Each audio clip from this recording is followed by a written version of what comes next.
and he picked Luigi, and he was winning against his granddaughter with Luigi. And then there was some backlash from people at Barstool Sports about the fact that Luigi's a beta character, and why would you ever choose Luigi? 100% and beta. Really? Go ahead, continue. Sorry, go ahead. No, it just really hit home, and I felt attacked because of the fact that Luigi's always been my preferred player to choose. Luigi is your main, is what you're saying. Yes. He's taller. He's skinnier. He's lanky. He's got a tighter groomed mustache. Jumps faster. Runs faster. Jumps higher. We're gonna continue this conversation into the show here. All right, this is the Locker Room. I am your host, Justin, alongside Andrew Tenney. We are here in the Spokane Talks. What's up? Studio, doing our thing here on Thursday morning, a little bit earlier than usual. And I do want to continue this conversation for a second. Luigi is far and away a beta character, and that's a fair take because think about it. Are they the Mario and Luigi brothers? I don't think that's what you like. I feel like it's it's Mario Bros. Yeah. I just like him because he doesn't get the shine, and I feel like he actually brings more to the table than Mario does. You think? At least in terms of his attributes and how they're distributed in the varieties of game. Mario is a stout character. He's not lanky. Mario is just a classic do-good Italian. He's got a little bit of a gut, though. I'm just saying, I don't think... Of course he has a bit of a gut. I don't understand why... He has a wife that gets stolen all the time. He probably almost drinks himself to death every single time she goes missing. I couldn't blame him. I don't know. I just feel like Luigi is underappreciated for what he brings to the table. He's underappreciated for a reason. He's better than Yoshi. He's better than Toad. I really am frustrated that I have to do this to you on a Thursday morning, but you're incorrect here. Luigi is not underrated. Luigi is rated as a bottom half character, and that's fine. Why is it that when you get all 120 stars in Super Mario Galaxy, then that you unlock Luigi? Wouldn't you think that, for such an achievement... That's because nobody wants to play as him, and they're like, congratulations, you won. Here's another character. I know nobody would ever play as him. It gave me all that more of an incentive to do just that and finish the game in its completion. I bet... never mind. Okay, that's fine. You can have your opinion. We're going to talk a little bit of sports here, something that you probably don't care much about, but I do, and I'm wearing their jersey because of it. Manchester City, and I put in the description they are torching the world, and I am not incorrect here. Since the start of the calendar year, they have 10 straight wins. No other team in England history has ever done that, and England has a long history, of just dominating other lands and putting their people there, and then we dominated them and took our country. I was going to say, is that facetious? No, I just like making fun of England. I had buddies, by the way, who were in England over the 4th of July. Mm-hmm. If I was in England over the 4th of July, I would break out every single American flag attire that I had and just have a bonkers time in downtown London or something and just laughing at people. Yeah. Like, we beat you. You're talking about if you were in London when this was happening. Yeah, right, yeah. All right. But anyway, so they have 17 straight wins overall. Okay. A lot. Most ever in Premier League history. The previous record was 15.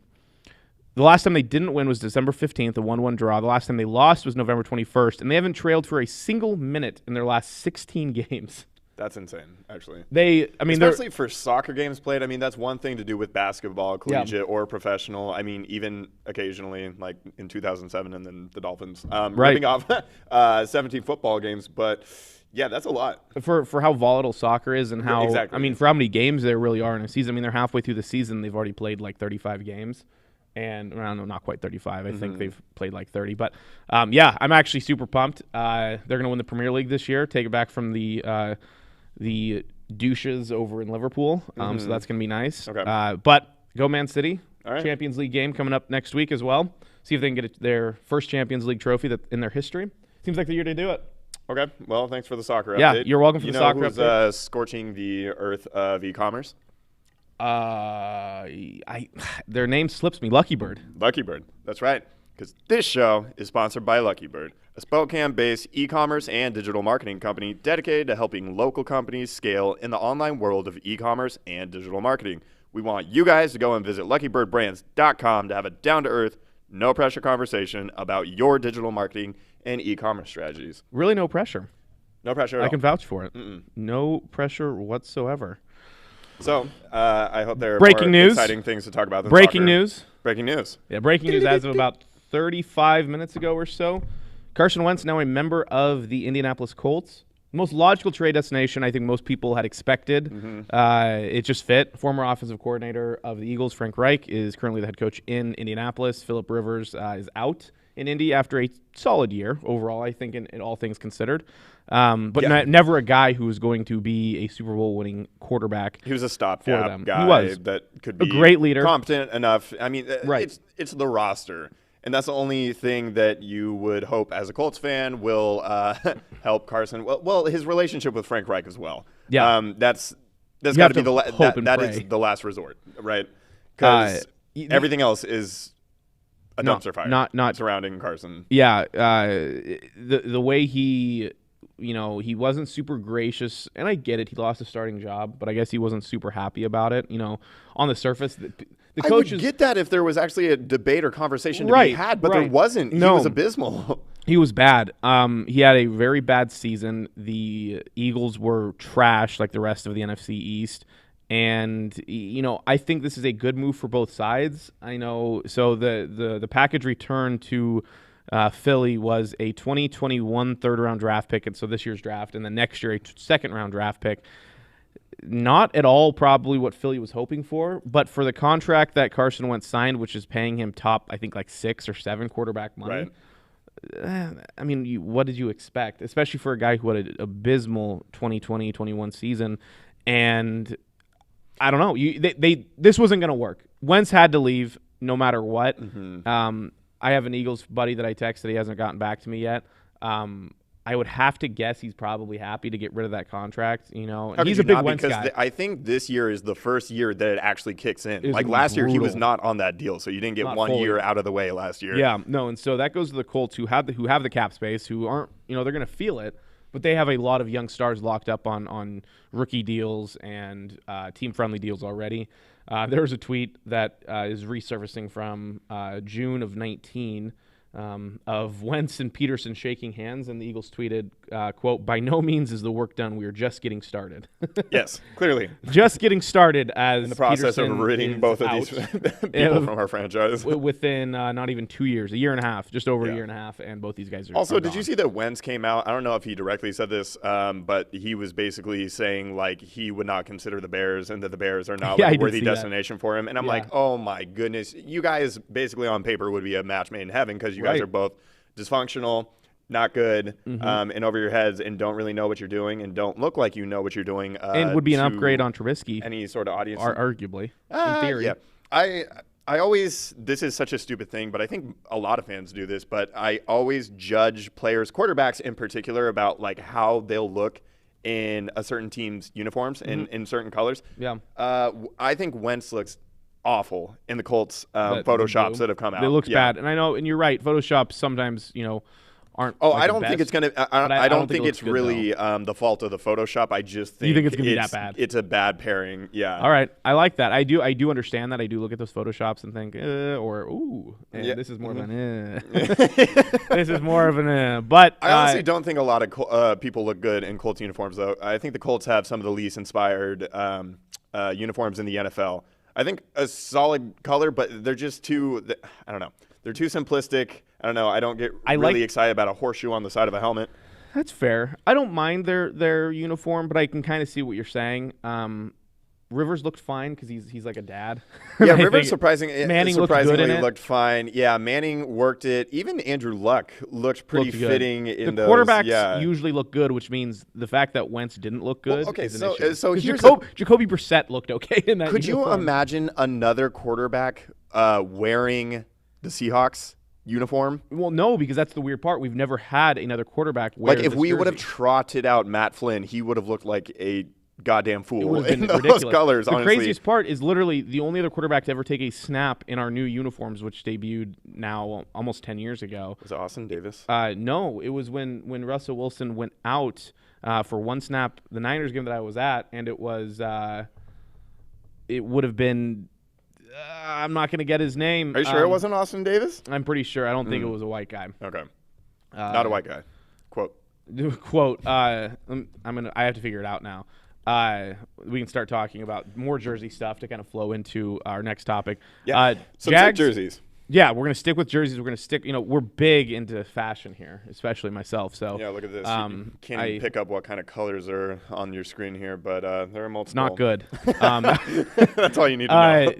Jags have a nice teal jerseys, bringing back the classic teals. That's good news. They released a little bit of a hype video.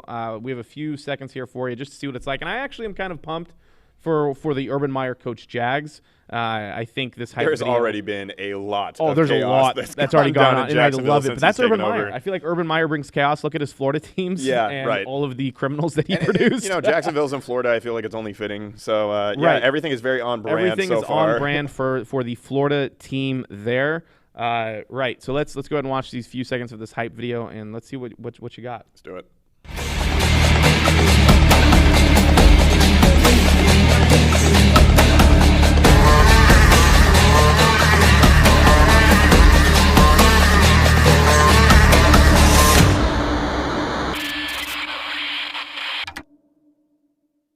The fact that black was their primary jerseys for over a decade and it wasn't teal is mind-boggling because those teal jerseys are actually pretty sick. They are pretty sick. I actually kind of, the 2017 year where they made it to the AFC Championship with Leonard Fournette and Blake Bortles, and that defense was just wrecking everybody with Ngakoue and Campbell and Jalen Ramsey. Yeah. So coming back in 2018, having such a promising and productive 2017 that was ultimately surprising, this is when they changed back to basically their retro uniform. It was kind of what we know of the Jags. Right. And then shit hit the fan, and they went to the bottom tier of the league again, which I kind of thought was sad because I liked but I kind of thought the gradient helmets was cool, like the matte black kind of like fading into gold. Yep, I didn't cool. like that at first when it came out in like 2012 or 2013. I was like, but I don't know. I think it's probably because of the fact that they were relevant that one year that I was like, oh, those uniforms are cool now. You know? It's like if you're going to have a little bit more ridiculous of a concept in uniform, kind of like Oregon, you better be good at playing football. Right. Because people make fun of Oregon. It's like, sorry, they're good. Yeah, exactly. And you can do whatever you want when you are good. Literally, you can do whatever you want. I mean, even some of the Zags' jerseys over the years have been kind of questionable, but it's like, I don't care. They're good. Yeah. Like they have, and Nike makes their jerseys, so it's like Nike does weird stuff. Yeah. It's to be expected. Are you? I hate that I have to say this. Are you jelly of the Jags' jerseys? I'm not gelatinous, no. Okay. Not entirely. I think they're cool. I don't know. The Seahawks don't look let's say you super terrible. I like the Seahawks uniforms. If you were a fan of the Colts, for instance, or you are a fan of the Cardinals, I hate the Cardinals are uniforms, pretty boring. Especially when they do red on boring. red. Man, they look like a tampon dipped in a I'm what. trying. I don't 100% agree with this, but if you were a fan of like the Browns? Like, would you want like a nice cool teal as your primary color? No, because this is probably a hot take, especially I thought this was coming. Yeah, especially now that they've gone back to their classic. Course, yeah. I love the Browns uniform. That's fair. I love everything about them. I love those brown on white at home. I like the white. I kind of like the white on brown as well, but I just love the brown, white, orange stripes on the shoulder pads, clean. Okay. And I don't know. Yeah, I think the teal primary should have been done a long time ago. Yeah. It should have been never not a thing because they were actually good last time they had their teal, and they had their teal for a long time. And I saw some MJD highlights. I don't know if it was his birthday yesterday, but I was like, oh man, David Garrard on the field, and I was like, oh yeah, the Jags had a couple of years like sprinkled in there, like in the mid and late 2000s, where it's like they were competitive, they were kind of relevant. Yeah. No, they had some pretty big stars, and MJD was Maurice Jones-Drew was an absolute bowling ball. He was kind of like Jerome Bettis.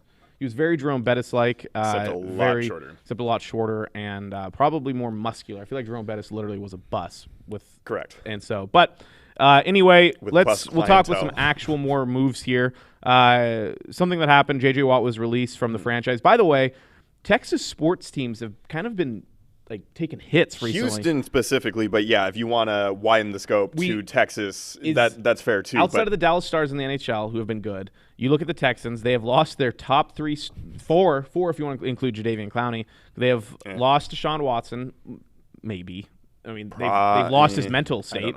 J.J. Watt, like I said, Jadeveon Clowney, DeAndre Hopkins, and then you look at the Astros, who were cheating, and everybody knows it. Yeah. And they were not very good last year, as far as the Astros have been. The only title of success that Houston has now been marred by a cheating scandal. Yep. You look at the Mavericks. The Mavericks are bad this year after having a pretty decent bubble. Yeah, but then they have nowhere else to go. Like there's no hope. Like they're they're them. The way that the roster is constructed, yeah, but which is frustrating for Mavericks fans because of the fact that you have transcendental talent in Luka Doncic. But yeah, just the way that roster is currently constructed, it's like there's no, because they can't trade KP because he basically has no value at this point, especially with the contract that he has. Not to get off on a Mavericks tangent, but yeah. Also, just like beyond sports, Texas, not a great place to be. Not a great place to be right now if you want heat. Yeah. If you want to have a good life, Texas is not the place to be. They have a lot of problems, no power.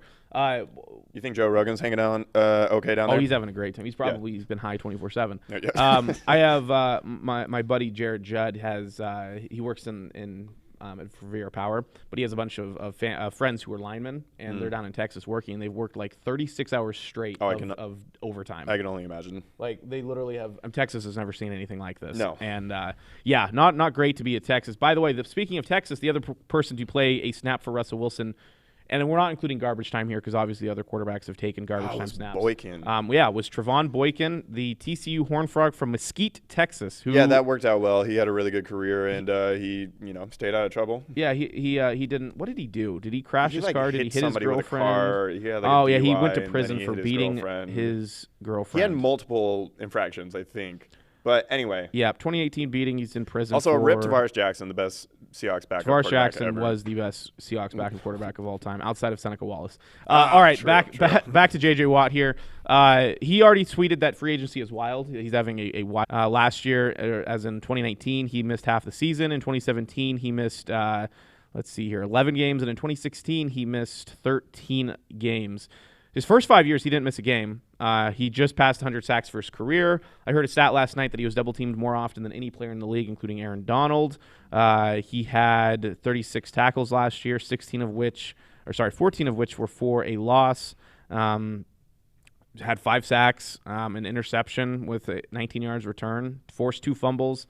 Productive guy. He's going to get some good looks. The odds makers are already out. They're calling him to be a Cleveland Brown by the end of free agency, which makes sense. Browns need a guy on defense like that to go across from Myles Garrett. They already do have a pretty stud defensive line, but adding a guy, and plus that would put him in the same division as his brothers, which I think that would be really cool. I don't want to see him go to Pittsburgh because that's another place that people seem to think that would be a good fit. And third on the list. I understand that, but I would so much rather see him opposing and playing against his brother. Obviously, they're never on the field at the same time. But, unless he was brought in for like one of the fullback or an extra lineman, that'd be kind of fun. Yeah. Just literally watch them go wild against each other. They would have to do that once, I think, just for the show. Browns do have $17 million in cap space, so that does help their cause. Packers are second for odds. The problem with the Packers is they also are in cap space hell. And do they really need to work on that defense, or should they continue to make their franchise stud Aaron Rodgers happy by adding an offensive piece? That is the question that the GM and ownership are looking at in Green Bay. Fourth are the Bills. Fifth are the Bucks, both of which could use his services. Not so much the Bucks. I feel like the defensive line is good, but you can never have too many defensive linemen. Look at the 2013 Seattle Seahawks, who won the Super Bowl, who had pretty much 2 starting defensive lines that they rotated through. Steelers are not in good space cap-wise either. I don't think they can even fit him in. Big Ben might not even be coming back. But 3 Watt brothers on one team sounds awesome. Yeah, no, it does. But I think the bigger story with Watt being granted the release isn't so much about where he might end up as a free agent, but rather, okay, we're looking at the Houston Texans under a microscope for the past couple of years now, and just the atrocity that has been the operation of that organization. And now you have the Deshaun Watson thing going on, and by all accounts, he has every reason in the world to want to be out of there. He's been lied to. They hadn't consulted him about the head coach hiring, which they promised him that they were going to do, even though they didn't have to go out of their way and guarantee anything really to tough them. To ask your franchise And then quarterback. you bring in the Patriots chaplain to be your new GM. It sounds like a really good move on paper, not actually. And they don't make a very inspiring coaching hire. Terrible coaching. Nothing against that guy, but there were just so many better candidates. Right. And so basically everything is crumbling around him. He doesn't have a ton of talent on offense, doesn't obviously have a good offensive line, and has requested a trade. And in this movement of player empowerment across all the sports leagues, I actually think this is one of the many cases where it's like, I'm on Deshaun Watson's side. I understand why he wants to get out of Houston. And so they're refusing to trade him, even though they could get so many assets. Way more than a second and a third round draft pick. Right. And then J.J. Watt walks up to him. He's like, hey, I don't want to do this anymore. And they're like, you know what? You're right. Instead of getting anything, and who knows what kind of compensation they could have gotten. Probably something. They definitely could have gotten something, maybe like a couple like late round picks or like a second or third round pick. I'm not sure. Maybe even just like a couple of players to actually throw out on the field that might be like starting caliber. I don't know. So it's a really bad You do optic. not want to be a Houston Texan. No, you don't. All. You don't want to be a fan of the Houston Texans. You don't want to be part of the ownership of the Houston Texans. Obviously, nobody wanted to be the head coach of the Houston Texans, considering they had a guy who nobody talked about being a head coach because he's like 60-plus years old and has never been. See, that was the other thing that you had to wonder was, okay, how many people actually coveted that position? Nobody. Yeah. Nobody did at this point. Wherever he goes, I think the sale in fatback will increase. And if you're wondering what fatback is, it is a cut of meat from a layer of tissue under the skin of a pig, popular in cooking.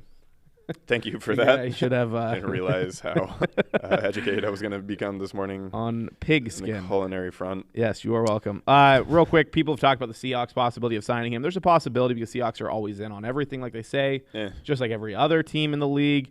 Seahawks don't have the cap space, and I don't see that happening at this point, unfortunately, because I would love to see J.J. Watt. Cap's going to be a minimum of 180. It did move up a little bit from 175, which is nice to see. NFL didn't take too much of a hit, which isn't surprising. Do you know who else didn't take a hit? Who's that? Lake City Hauling. Lake City Hauling is rolling in all of their work that they're doing because they're such a great company.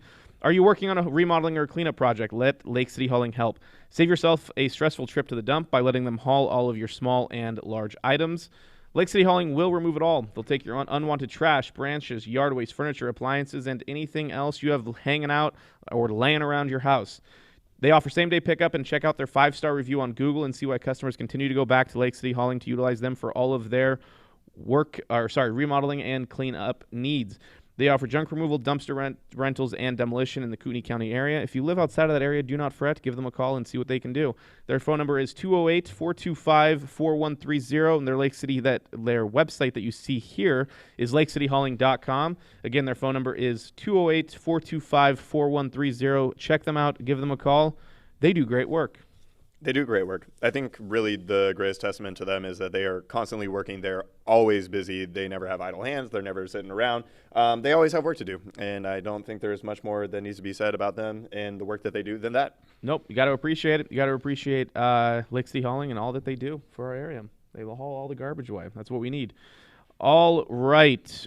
NBA, midseason update. Almost there. All-Star break happens here in, 2 weeks or so? Yeah, which is weird. Yeah, and the All-Star voting thing is weird this season because 20-some percent, 30% of the season has been played, and usually it's like well over half of the season has been played by the time we get around to the All-Star break. Yeah, it's kind of a weird schedule. Yeah, very strange. I would like to know what some of your takes or your thoughts are that are going on within the NBA this season.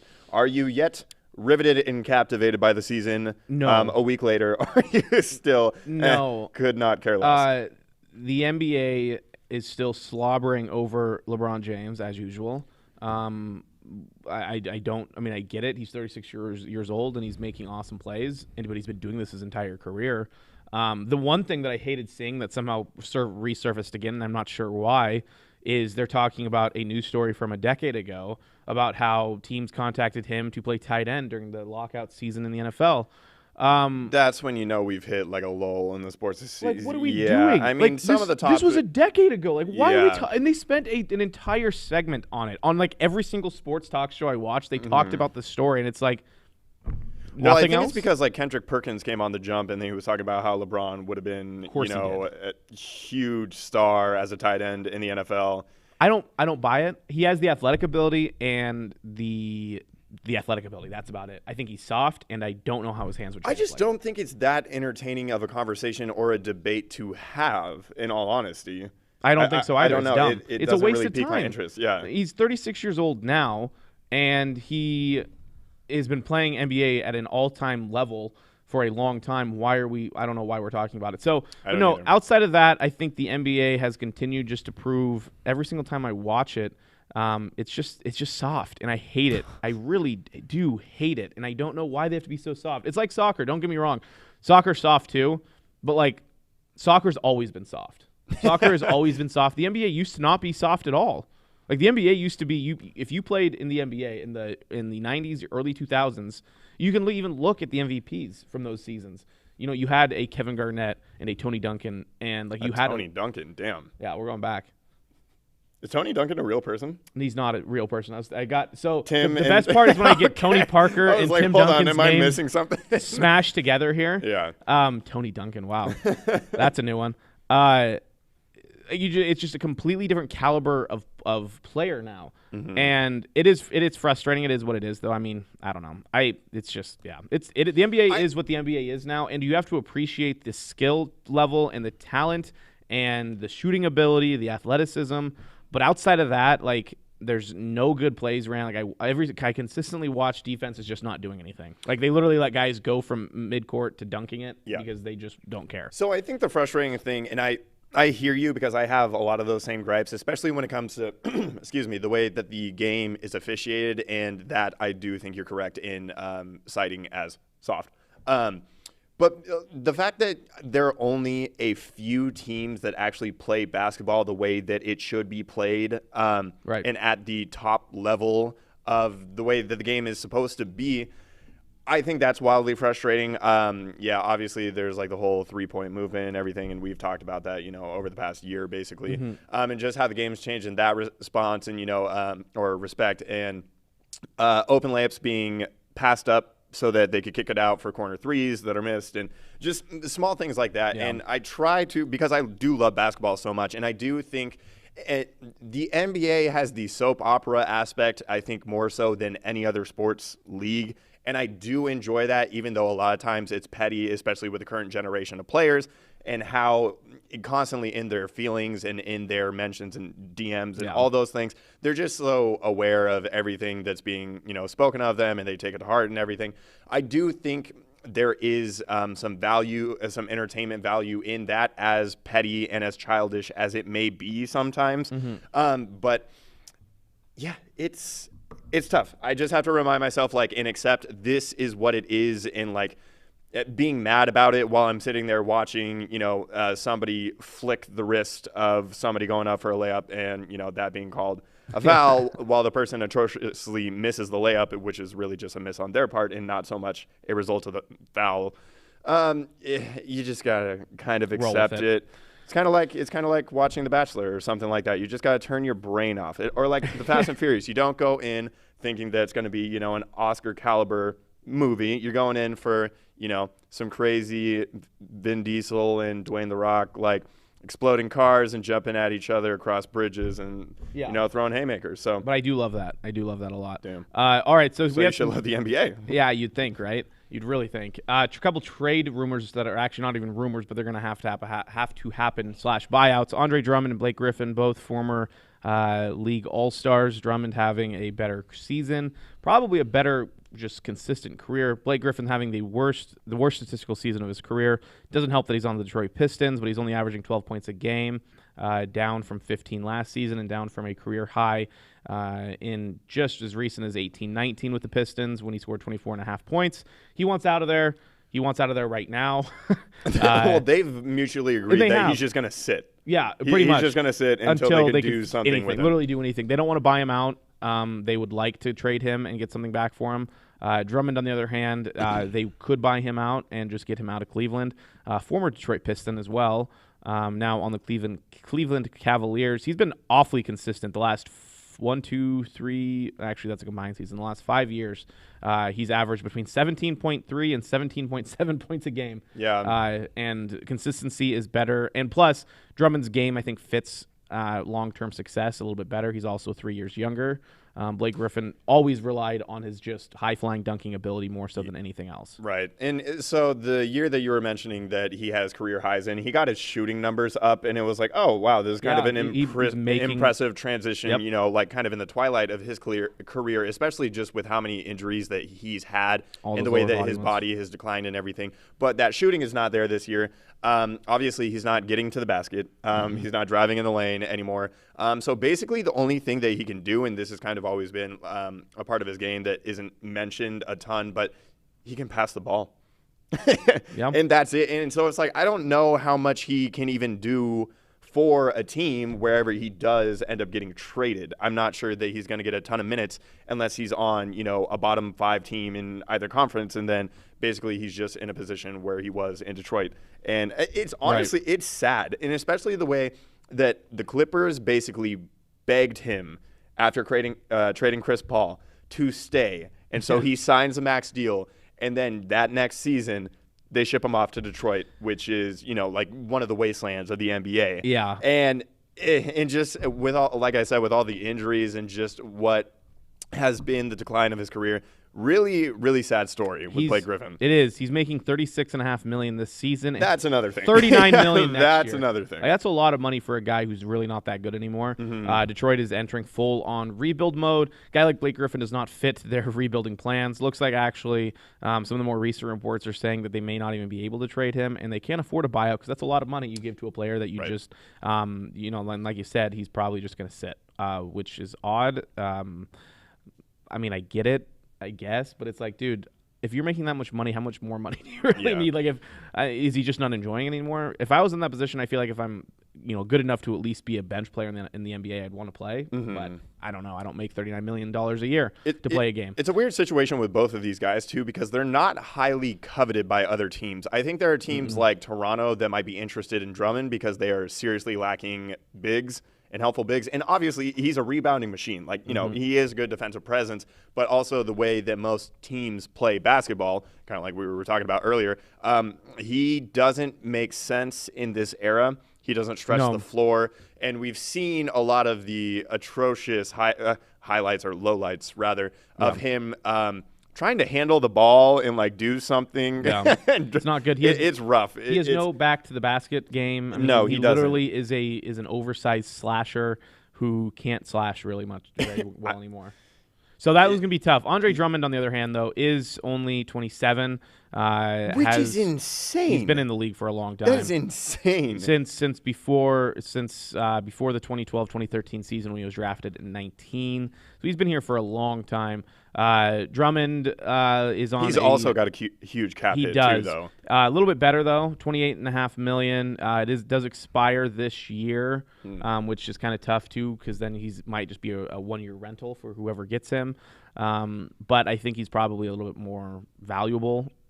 He's more likely to be bought out if it does come down to that. And so people are linking him to the Nets if that does happen to be the case, because, outside of that, the Nets can't really piece together the pieces to, Right. That's a contract. I agree. Another big man with some news that's happening right now. Anthony Davis is out with an Achilles injury. They're talking 2 to 3 weeks. I say keep him out longer. Why rush him back? They don't need him. They're going to be just fine.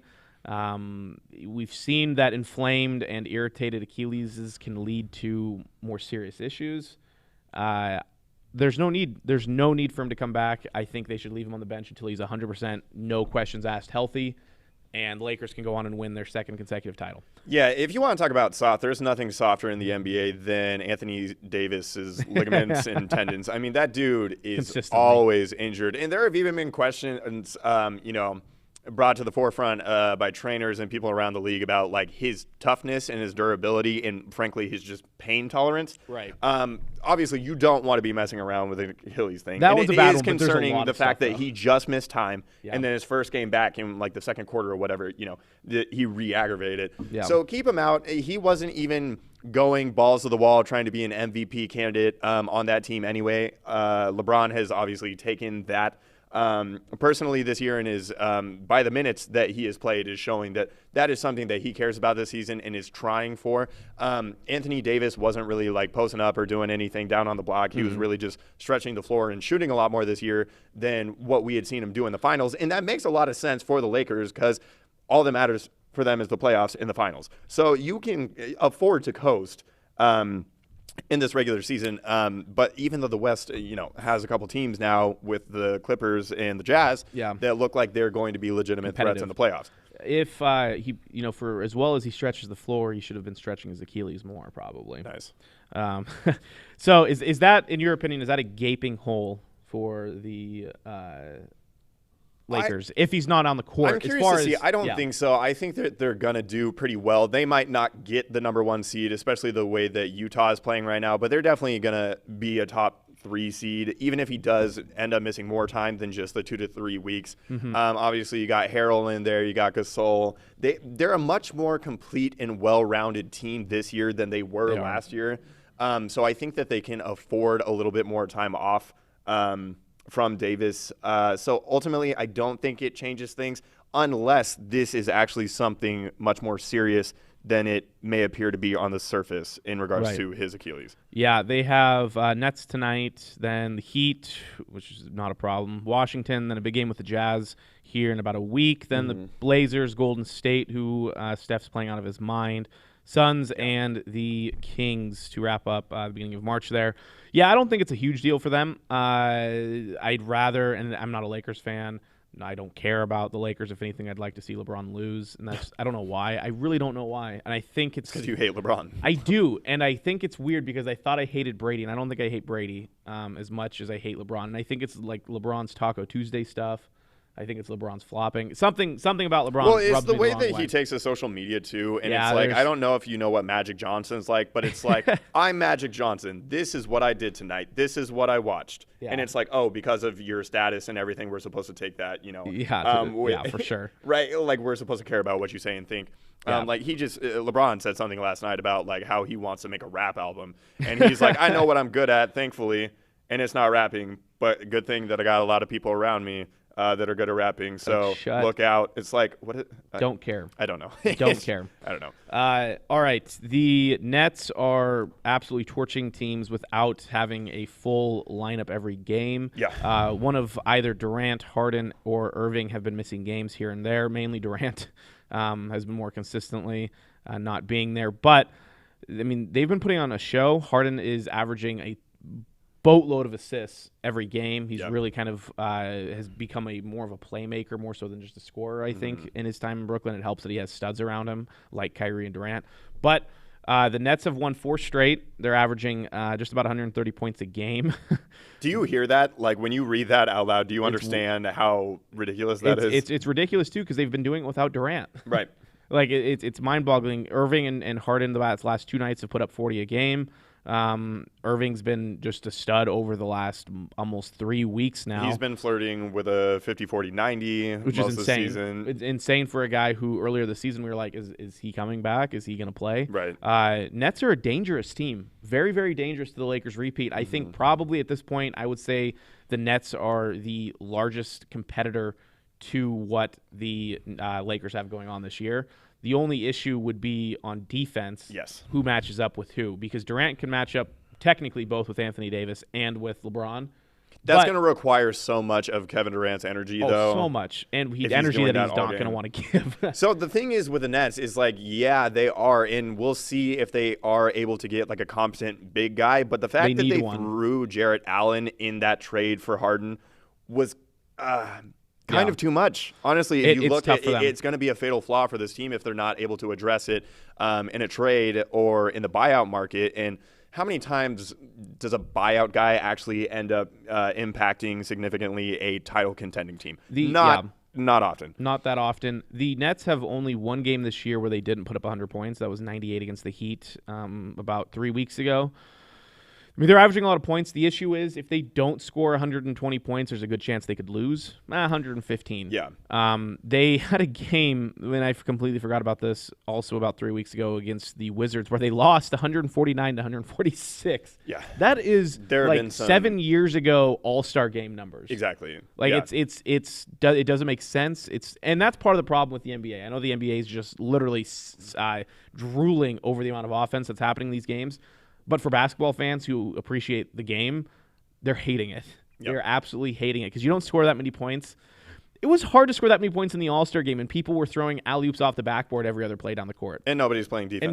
Playing defense. A lot of guys don't play defense. That's kind of anyway, interesting. But yeah, the Nets are looking good, at least on the offensive side. If they can get someone to be on the defensive end, they could actually be a very dangerous team. There's a couple times a game. There are like a couple possessions, and usually it happens in the fourth quarter of games that they've actually pulled out where they actually do. It's more of an effort thing with them. If they're actually like locked in and put effort into it, they're not absolutely atrocious on defense. When we've seen it too with Harden, like he's an athlete. He's a bigger bodied guard. Mm-hmm. Kyrie is not that big bodied, but he's lanky. He's quick. His hands are quick, and Durant is a generational-sized human in the sense with his ridiculously long arms.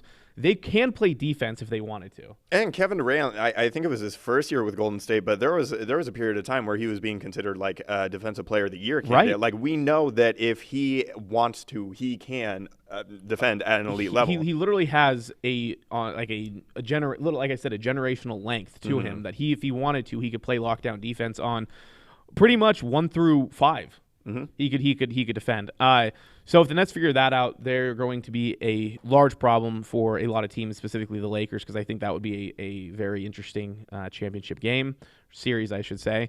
Next on the we'll talk All-Star game stuff next week. Okay. I think I do want to dive into that a little bit more, but we're still 2 weeks away from the All-Star game, so we'll talk All-Star game March something. next week. Let's talk real quick about the Jazz, who also have been putting together the thing with the Jazz, they've been putting together a very good season. Yep. The thing with the Jazz is they don't have anybody that consistently grabs headlines. Like the Lakers, it's LeBron. Like the Nets, it's one of the big three that they have.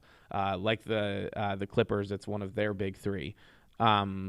It's pretty impressive what the Jazz have been able to do this season. At 24-5, they played the Clippers, last night and kind of took. They won by 18. I mean, that's a pretty impressive scoreline for a Clippers team that is also very good, sitting at 21-9. Yeah, the Clippers are banged up, though. I don't know if true. both – I don't think either Kawhi or PG played. Let's see. I think Kawhi might have, but either way, yeah, they've been on a tremendous streak. And the only guy that really puts up, like, gaudy numbers is Jordan Clarkson every other game. Yeah.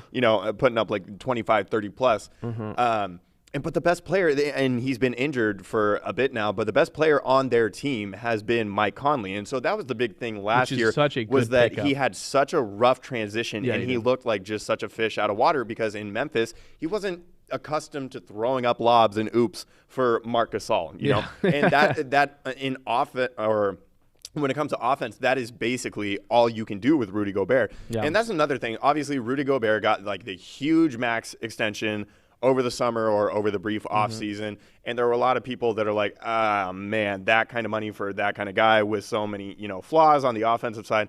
But what he does and how integral he is to the defensive structure of that team, I don't know. This year it has been worth it. And I think he had a 20-20 game last night. Yeah, so, I mean, his presence is, I don't know, it's almost invaluable. And Mitchell is going to be Mitchell. I think he kind of got a slower start to the season, but he's been cooking as of late. Yeah. And that bench that they have with Clarkson in there, because he got a deal too that people thought was a little too.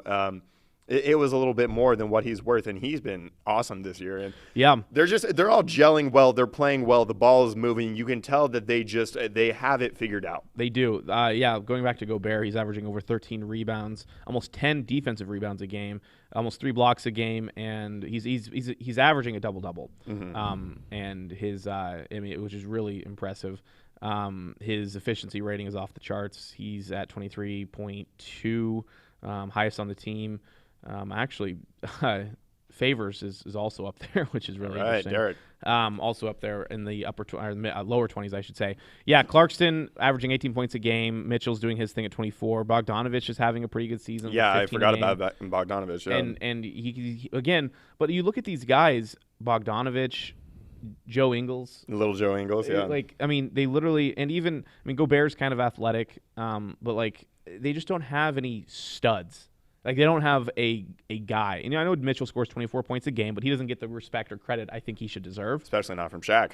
Yeah, right. I know, which is kind of crazy. And I get it. I see it a little bit. Mitchell will never be a bona fide star just because of, I think, his play style. I see what Shaq's saying. Is Mitchell a top 10 shooting guard? Oh, yeah. Mm-hmm. Is he a top 5? Yeah.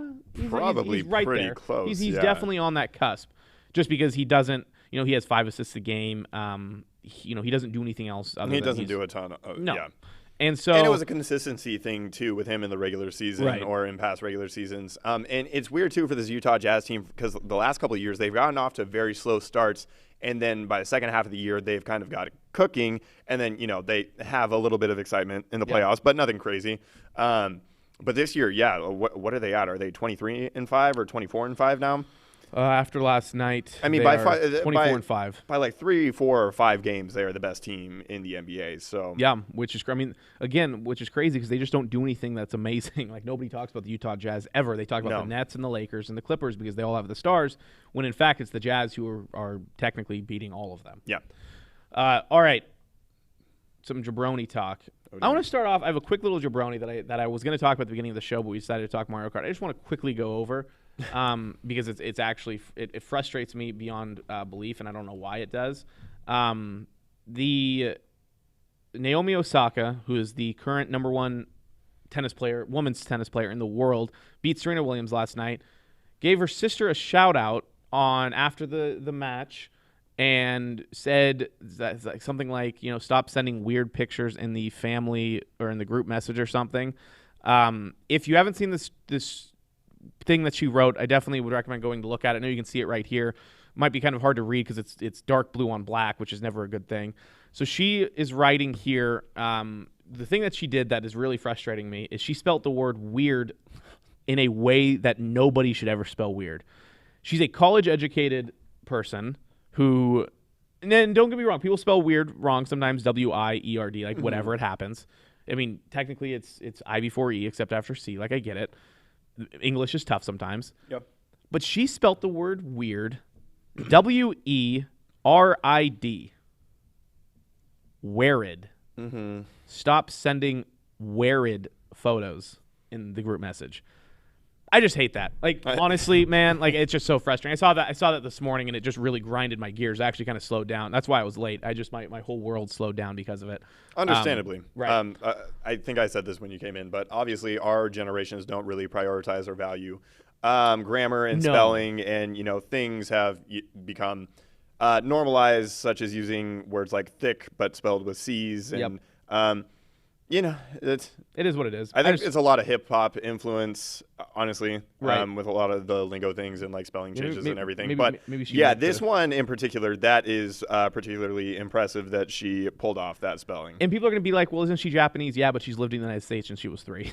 So English is far and away her first probably language. just a slip. I can't imagine that if she were to spell that out again, she'd spell it like that again, but maybe. Somebody needs to ask her because I'm really curious now.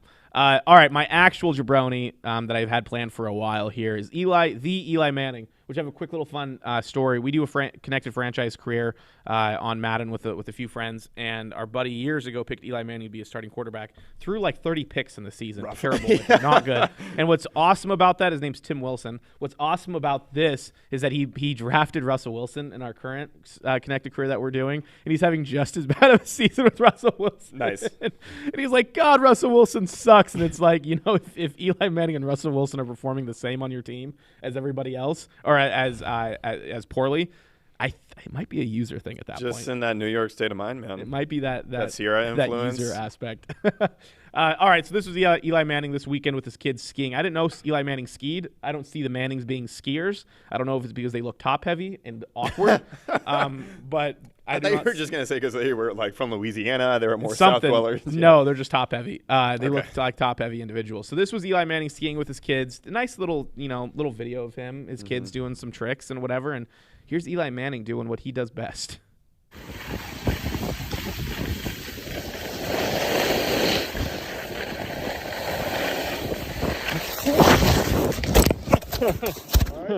Yeah.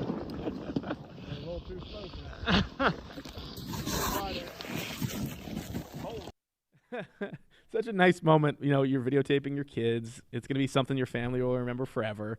Something you'll watch in 30 years as you're, about to go out of this world. The Manning family, their collective entertainment value is something that we should really appreciate and take a moment to, really acknowledge, and just both of them too. Both of them. And even Archie. Now that Eli, right. And now that Eli is like doing commercials and stuff, like I'm all about it. And never would have got his shows, and Peyton hosted SNL, and he's got his humor. I'm not sure what brand of humor. I was gonna say dry. I'm not sure it's super dry though. It's not super dry, but it kind of is. I called him. It's a little witty. It's a little clever. Yeah. It is. He's my jabroni mainly because he fell. Obviously. But at the same time, it's Eli Manning. Funny. It's Eli Manning. Like imagine he's a walking meme. I mean, the looks on his face easy. when he was on the sidelines, just in his playing days.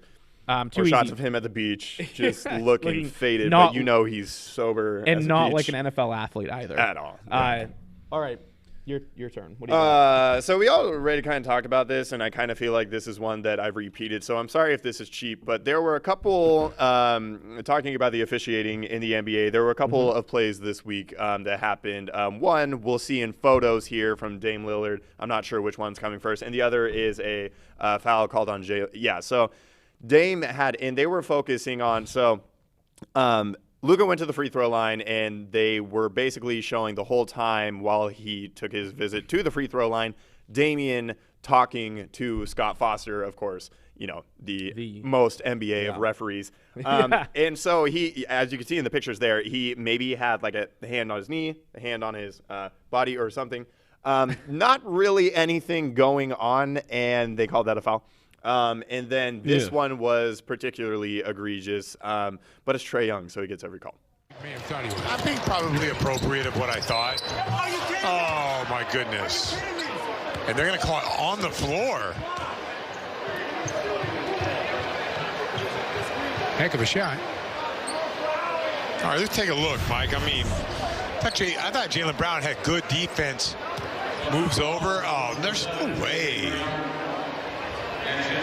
And they're going to count continuation? Yeah, give him the hoop. No. Also, additional jabroni, Trae Young's hair. Yeah, always. That's not good. I don't know. I don't know what he could do better, given the fact that he just has obviously naturally thin hair, and it looks like he's balding. But he looked like this when he was at Oklahoma. But I just can't stand it. That's the kind of thing that I have to consciously calm myself down and be like, you know what? As much as I disagree with it, this is the way that things are. This is my life. This is my life. But yes, it's frustrating too, because like if you want to call a foul there, like sure, call the reach in, I guess. Like I mean, it's soft still, but like they called that a shooting foul. No, I know. He took like 2 more steps and he wasn't in any sort of shooting motion whatsoever, and they still called it a shooting foul. The continuations aspect. I honestly just, and I know it's the way that things are written in the NBA's or the officials. I know they work hard and they're good at their jobs and everything, but the way that they're consistently manipulated by a variety of different players, Luka's a pretty bad one. Yeah. Harden's always been a bad one. Trae Young is now like the ascending like flopper that just like gets all the calls and is at the free throw line 30 times a game. But it's just like I'm amazed at some of the things that they think that they see. It's kind of ridiculous that I just saw this stat. I think 4 of the top 5 most fouled or most free throw shots are made by guards. Right. Which is completely backwards. And that's not cool. Completely backwards. That should not be happening. So I don't know how that. I know how that happens is because again, it's manipulators like Harden specifically, because he had like 400 more foul shots than the person in second, which is just mind-boggling. Large jabronis, NBA referees, and Trae Young is a jabroni. Harden can be a jabroni. Yeah. There's a lot of potential jabroni action going on in the NBA. All right. You can go. What's your closing time? What do you got for me? Okay, so I got a little video podcast, Bussin' with the Boys. Okay. Yeah, let's let's just take a listen. I thought it was a good conversation because it made me think, and I'm curious to hear your thoughts. Does that not happen often? No. Hey, I hate Bama, Bama. I would say, has probably the most busts in the NFL. Hey, I fucking hate Of any Alabama. NFL team. If you look at Bama, like there's the Derrick Henrys that are good, Dante Hightower. Whoa, hold on. What are you trying to say? You do not want I'm saying Bama has. If you, they have a lot. I of want guys to try that and do help well. you, but I'm nervous Well, that you're. listen. Whoa. They have a lot of guys that do well in the league, but they have so many busts. Who? Well, How I many don't wanna dudes you start want to say? calling guys out. I can go on Yeah, and yeah. on I don't want to about- start saying. All right, so Taylor Llewellyn, Will Compton, Bussin' with the Boys, Barstool Podcast, they're talking about how Alabama actually produce probably more busts than people give them credit for. And so it got me thinking, and just a knee-jerk reaction, I was like, you know what? They really do. And then I was going through and I was looking, and the only ones that I can really think of, at least that were within my life of watching sports that don't date back to the early 2000s or the 90s and 80s, Trent Richardson's number one for sure. Yeah. D. Milner was hot garbage. He was not And Drake Kirkpatrick hasn't been great. He's No. still in the league. He's still got a job, but he has not even come close to living up to the height that everybody ascribed that he could reach at some point. Right. So not as many as I thought, but when I heard that, for some reason, I was inclined to think, like, you know what? He's right. Yeah. Because Mark Ingram wasn't a bust. None of their quarterbacks have gone No. into the NFL, being thought of Studs. as exactly like NFL ready quarterbacks. right. Like McElroy hung around as a backup for a while. AJ McCarron's hung around as a backup. And hey, he has done just fine. Oh, he's done just fine. As long as he's still married to the girl he was dating while he was at Alabama, that Brent Musburger during the national championship broadcast was just I like think she was Miss drooling Alabama. over. Yeah, I think she was a Miss America contestant. incredible looking individual. Yes. Yeah. I mean, D. Milner. You mentioned Drake Kirkpatrick. Not as many as I thought I was going to be able to find. Mark Barron was one. He played with the Yeah. Rams for a little bit. Rolando McClain was there for. Rolando McClain had like a couple sneaky good years in Dallas once he stopped doing whatever he was doing with. Wasn't he smoking a lot of pot too? Drugs, I think. yeah, I I think don't know. he got suspended. I mean, the reason why Alabama gets so many headlines and the spotlight is because they do produce a ton of NFL players. Oh, they absolutely do. I mean, they probably are far and away. I know there's a lot of colleges with NFL players. They have a whole list and like numbers and everything. I'm curious to see what that updated one is. So in 2020, it looks like the NFL players by college. Alabama, 56. Ohio State with 50. LSU with 41. Florida with 39. And to round out the top 5, Michigan at 33. Well, UW's probably like 12th at 28. That's not bad. It's just because Alabama. They've recently had a lot of good They have had a defensive lot players of really going to good the defensive NFL. players going to the NFL. So I mean, it's not bad for Alabama. I think it's just they're getting the headlines. But yeah, they do have some big busts. Trent Richardson being definitely far and away the top. Eastern Washington has a few actually. I think Eastern Washington has wild. Yeah. almost as They all many- play for the Rams. They don't play Washington. anywhere else. Washington. They're all in Los Angeles. They're all in LA, which is really weird. But yeah, that is pretty funny. That was a pretty funny conversation because they asked Derrick Henry too, like straight up, did you get paid? Did Nick Saban pay you to go to Alabama? Yeah. He's like, no. It's like, what do you expect him to say? Yes.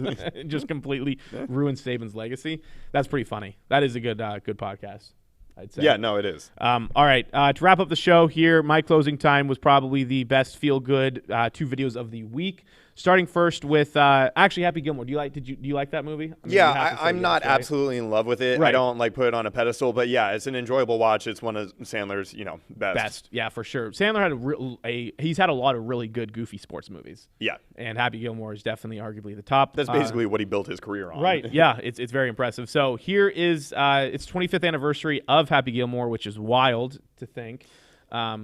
But he still has his. What are you looking at? Nothing. You just saying that. I mean, basically everything makes me feel old, even though I'm really not that old. But man, Yeah. like, I don't know. 25-year anniversary of Adam Sandler's Happy Gilmore here. Still has that awesome swing. You also have Shooter McGavin making an appearance, actually a response video to Happy Gilmore. Here are both of their videos. Enjoy. Okay, it's been 25 years since I've done this. Let's see what happens. I'm scared. Shooter McGavin, this is for you. I'm not lying to you. That is smashed. Smashed. And that went pretty well. You dead, shooter. Nice drive, Gilmore. 25 years, huh? Let's see if it's Shooter's Tour. Check it out. Oh, yeah. It's all about the short game. Drive for show, putt for the dough.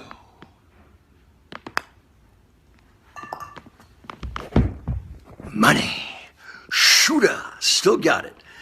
Well, thank you to all the fans, and thank you to you, Adam Sandler. And why don't you just meet me at the 9th green at 9, Gilmore? Little secret of the pros. Okay? Oh, and Gilmore, wear something nice. 25th anniversary, baby. Shooter out.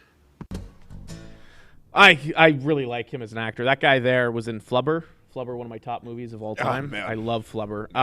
He was, that was awesome. Happy Gilmore, nice 25th anniversary yesterday. Good on them. That's Adam awesome. I'm gonna Sandler's have to one of the watch coolest it. dudes in Hollywood. I do love Adam Sandler, Yeah. and I love what he does for Hollywood. I think he doesn't get nearly enough credit for what he has done. People are like, oh, he's the same guy every time, and it's like, I don't care. It's funny. It makes Watch me laugh. out, Uncut Gems. That was a crazy Yeah. movie. Very crazy movie. All right, that was The Locker Room today. We will see you again next week, probably normal time at 10 o'clock. Until then, Watch NBA, even though I had an existential crisis explaining why I like it. That's all I got. that's fair. All right, that's fair. All right, we'll see you again next week. This was The Locker Room. I'm your host, Justin Reed, alongside Andrew Tenney. Have a nice week. Thanks for watching The Locker Room on Spokane Talks. Check us out on Facebook as well as our other platforms. We want to hear from you. Join the conversation by emailing us at info@SpokaneTalksOnline.com. And for more sports news, opinions, and content, follow Justin and me on Twitter.